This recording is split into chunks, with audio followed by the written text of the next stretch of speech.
Les âmes damnées, Texas et Pictos. Il faisait nuit. Je traînais parmi les vestiges d'un ancien quartier d'affaires.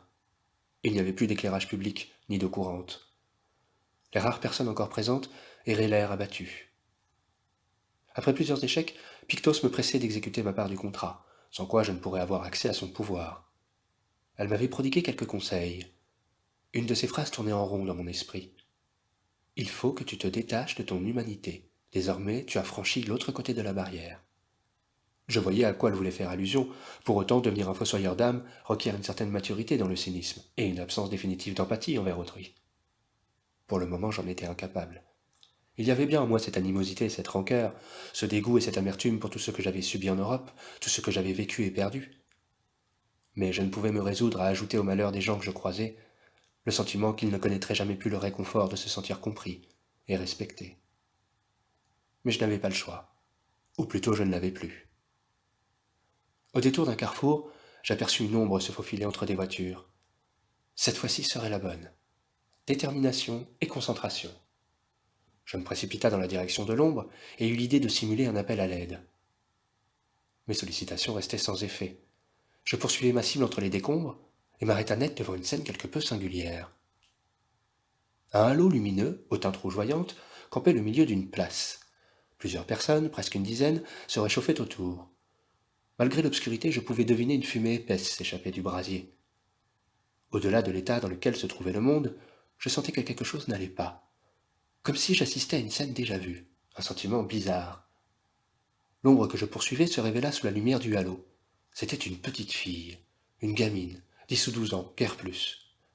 Les autres silhouettes la fixèrent, et mon sang ne fit qu'un tour. L'une d'entre elles braqua un revolver vers la petite. Le bruit de l'arme brisa le brouillard du silence ambiant. La gamine s'effondra. Tout se passa très vite. Je ne comprenais pas pourquoi ces gens avaient fait cela.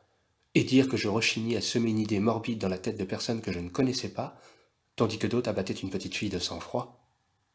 Mais ce n'était pas le plus chavirant de la scène. La petite se releva. Les silhouettes étaient tétanisées, tout se figea. Il y eut un son particulier, comme un cri d'effroi sorti du fond de la terre. Une masse s'extirpa du corps de l'enfant, je distinguai une forme vaporeuse. Les autres personnes s'écroulèrent. Morte?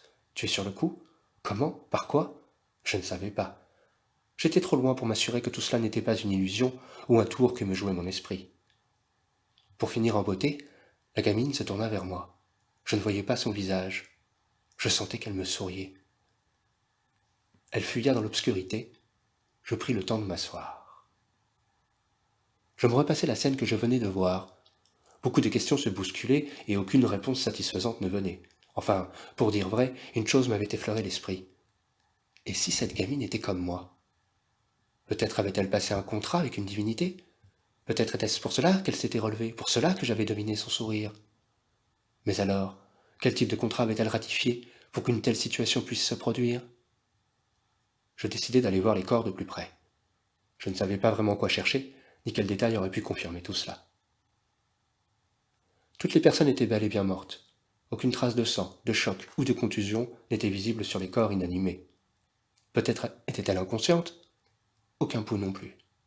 Rien de particulier ne pouvait aider à comprendre la scène.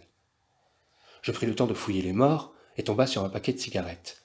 En même temps que je lisais les papiers d'identité ou les lettres d'adieu à ce monde dégueulasse et foutu, je m'en grillais une. Ces gens avaient une vie prospère et incorporaient parfaitement le système dans lequel ils vivaient. Certains avaient des enfants, d'autres des situations sociales aisées et avantageuses. Ils habitaient probablement le quartier, ou pas très loin. Le chaos dans lequel le monde était plongé avait bousculé leur vie organisée et moderne. L'assurance que rien ne pouvait leur arriver avait été brisée par un bouleversement invraisemblable. Cependant, une question cruciale m'interloqua. Pourquoi avait-il exécuté cette petite fille, une enfant? Avait-il connu des situations similaires et s'était-il préparé à toute éventualité, même l'impensable? Quand bien même, des gens civilisés ne tuent pas une gamine. Je sentais que je n'avais plus rien à faire ici. Je repris ma route. Un rire moqueur montait depuis les labyrinthes de mon âme. C'était Pictos. Je devinais sa raillerie. Elle me trouvait ridicule. Attends-toi à affronter de plus rudes tempêtes, me glissa-t-elle. Je n'étais plus d'humeur à jouer le jeu. Une obsession me gagnait, retrouver cette petite fille. Comme tous les humains, me rapprocher d'un de mes semblables dans un tel contexte ne pourrait que me réconforter. Je me sentirais moins seul. Pictos le sentit, et par souci de ma déshumanisation, contre-argumenta mon désir. Je compris que je n'avais plus de libre arbitre, et quoi que je puisse vouloir ou espérer, elle avait désormais son mot à dire. Je voulus inverser son ascendance psychologique, et tenta une provocation. Dis-moi, Pictos, à quoi peut bien te servir la détresse des êtres vivants que tu condamnes à la désespérance? Tu n'as pas l'air d'avoir besoin de grand-chose dans ton existence. Je devais avoir fait mouche, puisqu'elle apparaissa devant moi au lieu de me parler dans ma tête. Texas, ne sois pas ridicule, je te vois venir avec ton ton sarcastique. Ne pense pas que je t'ai choisi par hasard, il y a longtemps que je t'étudie. Je te connais plus que tu ne le crois. Ok, on va voir. Peux-tu me dire le prénom du plus grand amour que j'ai connu en Europe? Awen. La prononciation de ce nom accéléra mon rythme cardiaque. Elle savait donc beaucoup de choses. Mais je refusais de croire qu'elle pouvait tout connaître. Je changeai de sujet pour l'éloigner de pensées que je considérais encore comme secrètes. Bon, et cette petite, tu peux m'expliquer? Il n'y a rien à dire de plus. Tout ce qui s'est passé est parfaitement normal. Normal, ironisais-je? Ce n'est que le début, Texas. Laisse-toi le temps de parcourir ce nouveau monde. Si tu es bon élève, tu pourras même espérer être plus que mon sous-fifre. Je fixa son regard belliqueusement. Elle continua. Reprenons la route. Suis l'étoile du berger pendant encore 3 jours. Il y a quelque chose que je veux te montrer. Après ça, je te laisserai devant un choix. Continuer le chemin ensemble ou se séparer. Je ne peux pas gober ces âneries, exclamai-je en la défiant.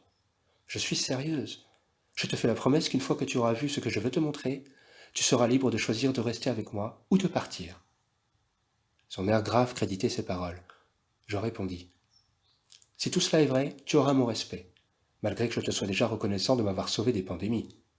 Ce n'est pas moi qui t'ai sauvé. Alors c'est l'autre là, Pandémonia, avec tous ses délires?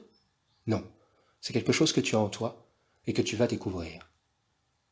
L'orage gronda, la pluie se mit à tomber.